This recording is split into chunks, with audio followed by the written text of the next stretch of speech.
New Orleans at the end of the 19th century was a city of contradictions. Catholic cathedrals and voodoo altars, grand mansions and crumbling shacks, genteel society and a roaring underworld.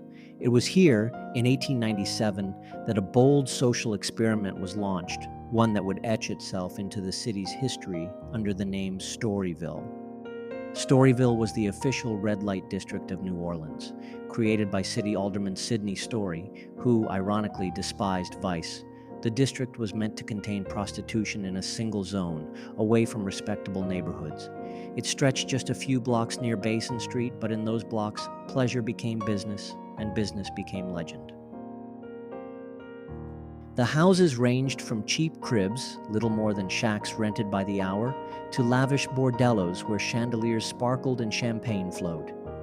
Madame Lulu White reigned over Mahogany Hall, a four-story palace of excess, where the city's elite mingled with gamblers, musicians, and politicians.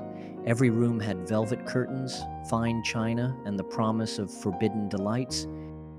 But Storyville was more than sex. It was the cradle of a new sound, jazz.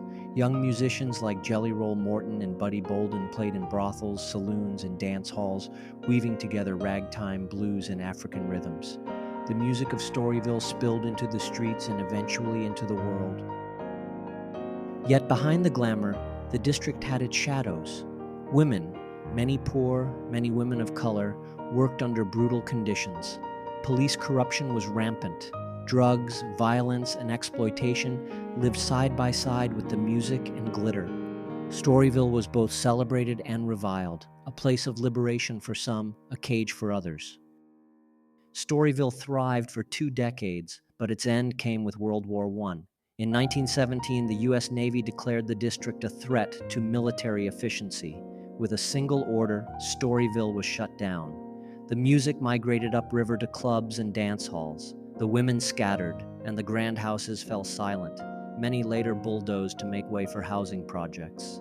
Today, little remains of Storyville but memory. Yet its spirit echoes in every jazz note that drifts from a French Quarter Club, in every whispered ghost story of Basin Street. Storyville may have been erased from the map, but it lives on as one of the most infamous and influential chapters in New Orleans history.